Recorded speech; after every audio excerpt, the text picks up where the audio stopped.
the Danish palace has released new photos of Crown Prince Christian completing national service amid rising geopolitical tensions in the region. What's the latest on the prince's military training, and how are Queen Mary and King Frederik dealing with their son's absence? Right. Well, this has been one of the big stories in Denmark this year. Of course, they have, tensions with Donald Trump over Greenland. There's also tensions with Russia on the other side. So, there is a lot of emphasis at the moment on national security in Denmark. And part of that comes down to national service. They have had male national service for decades, and they're actually introducing it for women as well.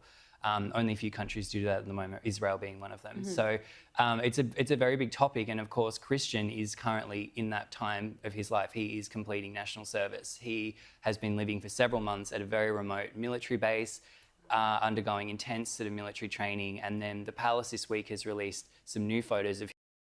Good day, Royal Watchers, because Queen Mary of Denmark has started the new year looking less like a quiet constitutional monarch and more like a cinematic icon rising from the Baltic.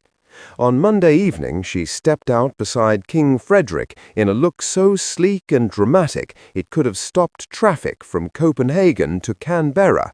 And yes, we are calling it the mermaid moment of 2026.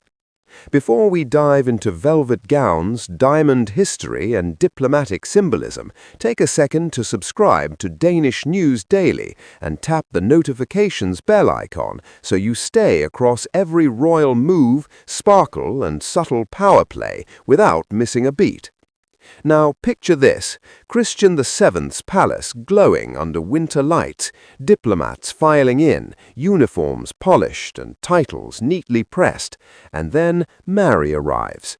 Midnight blue velvet, sculpted to perfection, long fitted sleeves, a sharp mandarin collar, and a mermaid skirt skimming the floor like it was personally negotiating with gravity. This was not fashion for fashion's sake. This was authority wrapped in elegance, with just enough drama to remind everyone who was hosting. Smooth transition, because this was not just a pretty party. The evening honored Supreme Court judges, officers from the Royal Lifeguards and Guards Regiment, plus mayors and regional councillors from across Denmark. In other words, the people who quietly keep the country running. Hosting them is symbolic, and Mary understood the assignment completely. You do not turn up underdressed when the guest list reads like a civic honor roll. Let us talk jewelry, because Danish royal jewels do not whisper, they politely but firmly announce themselves. Mary chose the earrings from the Khedive of Egypt, Peru, a historic set that carries international weight and old-world glamour.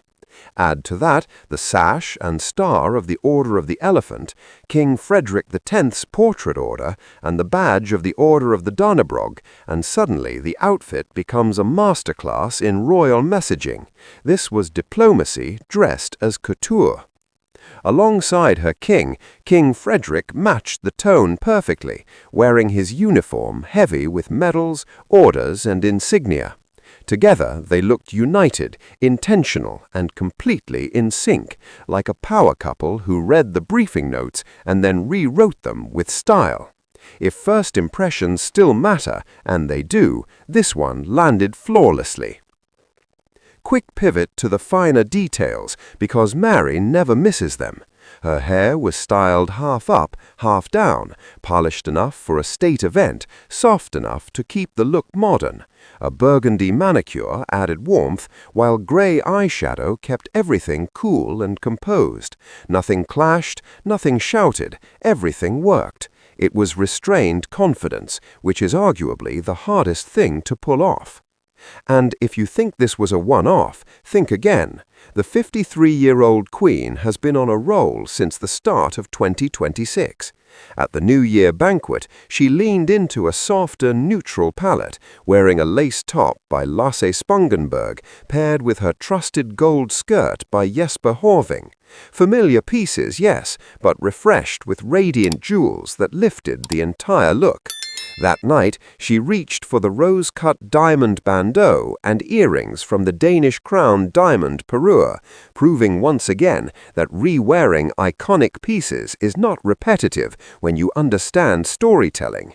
It is continuity, it is confidence, it is knowing that history shines brightest when it is used, not locked away.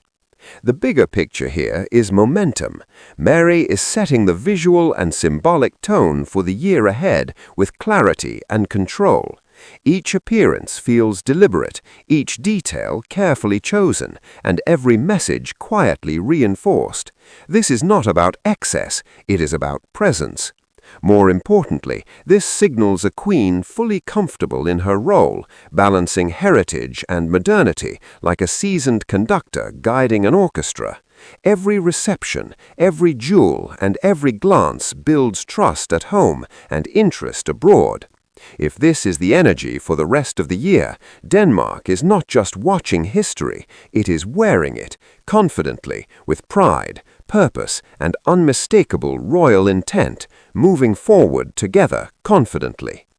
Thank you for watching, and thank you for your time.